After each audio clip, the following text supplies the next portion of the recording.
Hello students. कल हमने objective of financial management पढ़ा था।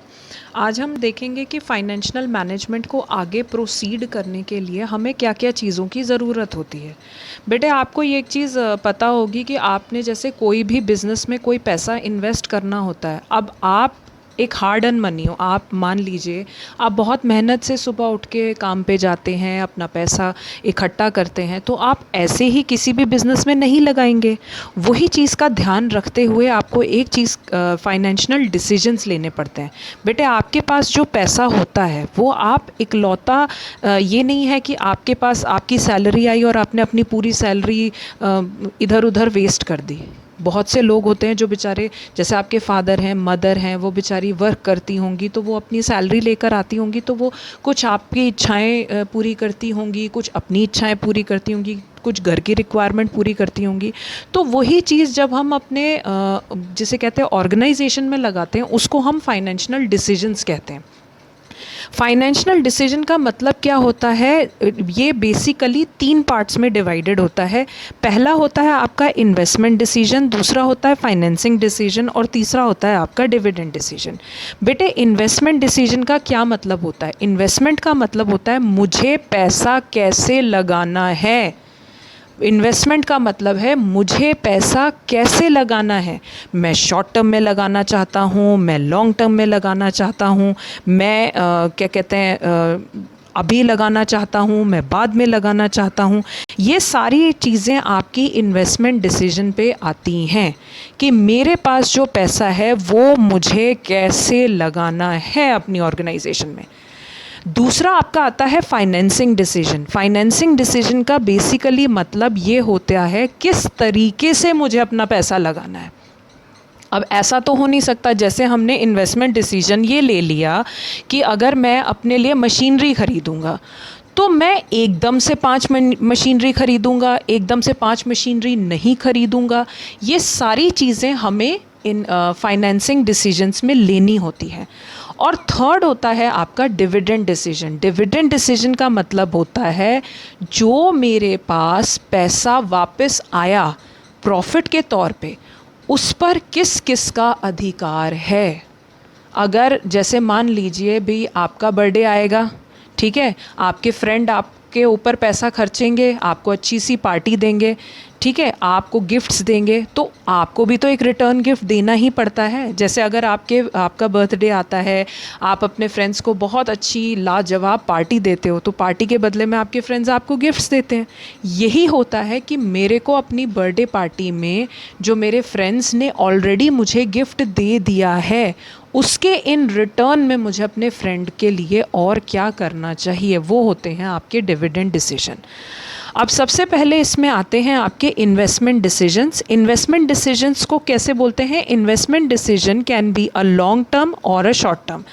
किसी भी चीज़ को इन्वेस्ट करने के लिए, यानी it is the possible highest return मुझे किस चीज़ में मिल जाएगा, वो आपके इन्वेस्टमेंट डिसीजंस पे आते हैं। ये 2 तरीके के होते हैं, एक होता है लॉन्ग टर्म और एक होता है शॉर्ट टर्म। 2 तरीके की दोस्तियाँ होती हैं बेटे। एक ऐसी दोस्ती है जो ज़िंदगी भर निभाई जाती है और एक ऐसी दोस्ती है जो वक्त आने पे ही निभाई जाती है। उसी तरीके से इन्वेस्टमेंट डिसीजन में भी यही होता है। कुछ ऐसे एसेट्स होते हैं, जैसे आपके माँ बाप, वो लाइफ लॉन्ग आपके काम आएंगे, चाहे आपके पास कुछ है चाहे आपके पास कुछ नहीं है। वो ऐसे डिसीजंस होते हैं जो एक ऐसे डिसीजन भी नहीं, सॉरी मैं डिसीजन नहीं कहूँगी, कि वो ऐसी चीज़ होती है जो आपके लाइफ लॉन्ग काम आएगी। और शॉर्ट टर्म होते हैं जैसे आपके स्कूल के फ्रेंड्स, आपके स्कूल के टीचर्स। ये शॉर्ट टर्म डिसीजंस होते हैं जो आपके लिए इम्पॉर्टेंट होते हैं बट वक्त आने पर आपके बहुत काम आते हैं। तो हमेशा जो लॉन्ग टर्म डिसीजंस होते हैं उनको बेटे कैपिटल बजटिंग डिसीजंस बोला जाता है। उनको बोला जाता है कैपिटल बजटिंग डिसीजन, क्योंकि कैपिटल का मतलब क्या होता है? पैसा जो इनिशियल स्टेज पर आपने लगाया होता है अपनी कंपनी के अंदर, उस कैपिटल का बजट अच्छे ढंग से मुझे रिटर्न में मिले, वो होता है कैपिटल बजटिंग डिसीजन। और शॉर्ट टर्म डिसीजन को हम हमेशा वर्किंग कैपिटल डिसीजन बोलते हैं। वर्किंग कैपिटल का मतलब हो गया जैसे आपका स्कूल का फ्रेंड। भाई आप एक दिन एब्सेंट हो गए, आपका काम मिस हो गया, तो उसमें आपके माँ बाप मम्मी पापा काम नहीं आएंगे, उसमें कौन काम आएगा? आपके दोस्त काम आएंगे। तो हमेशा इन्वेस्टमेंट डिसीजन दो तरीक़ों से लिया जाता है, एक होता है लॉन्ग टर्म जैसे आपके पेरेंट्स, और एक होता है शॉर्ट टर्म जैसे आपके फ्रेंड्स। अब इन चीज़ों के ऊपर ले लेके factor, what are the factors, आप जैसे आपको अगर कैपिटल बजटिंग डिसीजन लेना है तो उसके रिगार्डिंग आपको क्लियर भी तो होना चाहिए भी कौन सी ऐसी चीज़ है जिसके कारण मेरे को कैपिटल बजटिंग में इफ़ेक्ट आएगा। तो 3 मेन क्राइटेरिया होते हैं जिसके कारण आपका कैपिटल बजटिंग डिसीजन इफ़ेक्ट करता है। फर्स्ट होता है cash flow of the project, second होता है रेट ऑफ रिटर्न, और थर्ड होता है द इन्वेस्टमेंट क्राइटेरिया इन्वॉल्व्ड। सबसे पहला क्या है? Cash flow of the project. आपको यह है कि when a company take an investment decision involving huge amount, it expect to generate some cash flow over a period of time. Exactly, अगर आपको पता है कि आपकी कंपनी में आपने बहुत पैसा लगाया है, तो आपको होता है ना, जैसे आप मान लीजिए किसी भी काम को करने के लिए, जैसे आप अपने एग्ज़ाम की तैयारी करते हैं तो आप अपना तन मन धन उसमें आप लगाते हो, दिन रात उसमें आप मेहनत करते हो। तो जब रिज़ल्ट आने वाला होता है तो आपकी एक्सपेक्टेशन होती है यार मेरे 90% से अबव मार्क्स आने चाहिए। आप हाथ जोड़ते हो, गॉड को प्रे करते हो कि भगवान मेरे 90% से अबव। इसी चीज़ को लेके ही आप इन्वेस्टमेंट डिसीजन करते हो। अगर आपने अपना हार्ड अर्न मनी किसी बढ़िया प्रोजेक्ट में लगाया है तो आप हमेशा उसके कैश फ्लो को असेस करके ही आप उस पे प्रोजेक्ट में पैसा लगाओगे। अगर मैं दिन रात मेहनत करूँगा तभी मेरे को मेरे मेहनत का फल मिलेगा। दूसरा होता है rate of return, the most important criteria होता है। ये किससे कैलकुलेट किया जाता है? It is always calculated on the based of expected return from each proposal. अब एक चीज़ मान लीजिए, जैसे आप किसी एग्ज़ाम की तैयारी कर रहे हैं तो ज़रूरी तो नहीं बेटा कि आप 8 के 8 घंटे लगातार पढ़ सकें। आप 2 घंटे पढ़ेंगे, आप उसमें थोड़ा सा ब्रेक लेंगे, आप उसमें थोड़ा सा वो भी करेंगे। बट अगर आप दिन में किसी भी तरह तरीके से अपने 12th के लिए 12 घंटे, मतलब 8 या 12 घंटे आप पढ़ रहे हैं, तो आपको पता है ना कि यार रेट ऑफ रिटर्न मुझे उसी हिसाब से मिलना चाहिए। यही चीज़ होती है कि अगर मैंने इतनी मेहनत करी है और किसी प्रोजेक्ट में अपना पैसा लगाया है तो उसके साथ साथ मुझे उसका रिटर्न अच्छा मिलना चाहिए। बट उसके साथ क्या इन्वॉल्व होता है? Risk factor. जैसे मान लीजिए आपने तैयारी करी एनसीईआरटी से और आपको एकदम से क्वेश्चन आ गए और आपने सैम्पल पेपर छोड़ दिए। रिस्क इन्वॉल्व कर लिया कि चलो यार मैं सैम्पल पेपर नहीं करता, मैं बस एनसीईआरटी पढ़ के चला जाता हूँ, और कुछ ऐसे क्वेश्चंस या केस स्टडी वो आ गई जो आपके सैम्पल पेपर में दिए हुए थे, तो रिस्क इन्वॉल्व हुआ ना। तो इसी तरीके से किसी भी चीज़ को करने के लिए, किसी भी इन्वेस्टमेंट क्राइटेरिया को असेस करने के लिए उसका rate of return with risk involve ज़रूर कैलकुलेट कर लेना चाहिए। थर्ड होता है बेटे investment criteria. The decision to invest in a particular project involve a number of calculation regarding the amount of investment, interest rate, cash flow and rate of return. मैं again उसी आपके example को उठाती हूँ, preparation को।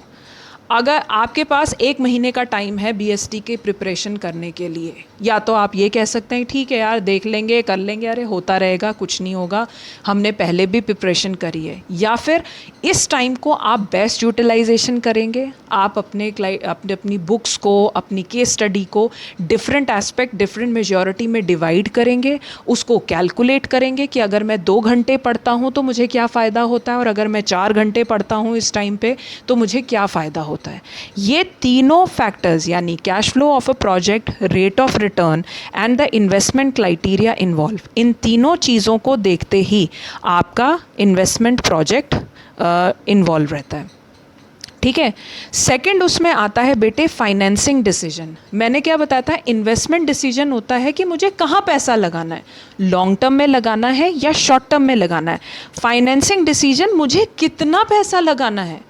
अब मेरे पास अगर 1 लाख रुपए हैं और मुझे लॉन्ग टर्म और शॉर्ट टर्म में डिवाइड करना है, तो ऐसा तो हो नहीं सकता। हो सकता है मैं ये भी कह दूँ नहीं मैं 50,000 अपने लॉन्ग टर्म में लगाऊंगा, 50,000 मैं शॉर्ट टर्म में लगाऊंगा, या मैं ये भी कह सकता हूँ नहीं यार मैं अभी 60,000 रुपया लगा देता हूँ और 40,000 रुपया छोड़ देता हूँ। यही चीज़ इन्वॉल्व होती है। फाइनेंसिंग डिसीजन का मतलब होता है the decision is about the quantum of finance, the decision is about quantum of finance to be raise for various sources of long term and short term. जितने भी आपके शॉर्ट टर्म और long term के लिए आपको decisions लेने होते हैं, अपना क्वांटम डिसाइड करना होता है, अपना क्राइटेरिया डिसाइड करना होता है, तो उसी चीज़ को हम फाइनेंसिंग डिसीजंस कहते हैं। इसमें बेसिकली आपको क्या चीज़ें इफ़ेक्ट करती हैं बेटे, इसमें 2-4 चीज़ें आपको बहुत ज़्यादा इफ़ेक्ट करती हैं। पहला होता है आपकी कॉस्ट। अगर आपका कॉस्ट मशीनरी का ज़्यादा है तो बट ऑब्वियस सी बात है आपका लॉन्ग टर्म में पैसा ज़्यादा जाएगा, शॉर्ट टर्म में कम जाएगा।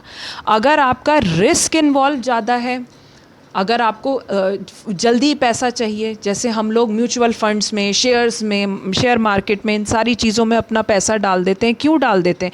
क्योंकि हम रिस्क, भैया higher the risk higher the return की बात होती है, बट उसका मतलब ये नहीं है कि म्यूचुअल फंड्स में नुकसान नहीं होता, म्यूचुअल या शेयर्स नहीं डूबते। थर्ड होता है आपका फ्लोटेशन कॉस्ट। बेटे फ्लोटेशन कॉस्ट क्या होती है? किसी भी बिजनेस को सरवाइव करने के लिए जो कॉस्ट होती है उसको कहते हैं हम फ्लोटेशन कॉस्ट। ये कॉस्ट नेसेसरी कॉस्ट में इंक्लूड होती है। इसमें बहुत ज़्यादा ज़रूरत होती है कि अगर ये कॉस्ट हमने बेयर नहीं की तो हमारा इन्वेस्टमेंट चालू नहीं हो सकता। उसके बाद आता है आपका cash flow position of a company. Cash flow position, अगर किसी कंपनी की कैश फ्लो पोजीशन बहुत अच्छी है तो आप उसमें ज़्यादा इन्वॉल्व होना चाहोगे, आप अपना ज़्यादा क्राइटेरिया उसमें डालना चाहोगे। दूसरा होता है नेक्स्ट होता है आपका fixed operating cost. Fixed operating cost वो कॉस्ट होती है बेटे जो हमें करनी ही करनी है, वेदर वी लाइक इट और नॉट। बिकॉज कौन से हो गए? जैसे बिल्डिंग का रेंट, इंश्योरेंस का प्रीमियम, सैलरी देना, ये सारी चीज़ें हमें करनी ही करनी होती हैं, चाहे उसमें कुछ प्रॉफिट हो चाहे उसमें नुकसान हो। चाहे किसी कंपनी में प्रॉफिट हो या नुकसान हो, सैलरी तो इंसान को मिलनी चाहिए ना, क्योंकि आपके एम्प्लॉयज़ ने तो आपके साथ कोई धोखा नहीं किया, उन्होंने आपकी मेहनत करी, आपके साथ सपोर्ट किया, तो उनकी सैलरी बनती है। नेक्स्ट होता है आपका कंट्रोल कंसिडरेशन। ये बहुत इंपॉर्टेंट होता है। This is one of the most important aspect to be studied, because इसमें आपको ये देखना होता है कि किसी भी एक पर्टिकुलर एरिया में ज़्यादा पावर ना चली जाए। कंट्रोल कंसिडरेशन, अगर मान लीजिए मैंने किसी कंपनी में पैसा लगा दिया और वहाँ पर मेरी कोई वैल्यू है ही नहीं, मेरे डिसीजन की कोई वैल्यू है ही नहीं, तो मैं उसको लेने की कोशिश नहीं करूँगा। नेक्स्ट होता है स्टेट ऑफ कैपिटल मार्केट। बेटे कैपिटल मार्केट में आपकी पोजीशन अच्छी होना बहुत ज़रूरी है। आप उसी टीचर से पढ़ना पसंद करते हैं जिस टीचर में आपको दम लगता है, आप उसी स्कूल में जाना पसंद करते हैं जिस स्कूल में आपको लगता है मेरी एजुकेशन बहुत अच्छी हो सकती है। यानी मार्केट की पोजीशन अगर आपकी स्ट्रॉन्ग नहीं है तो आप उस चीज़ में इन्वॉल्व नहीं हो सकते।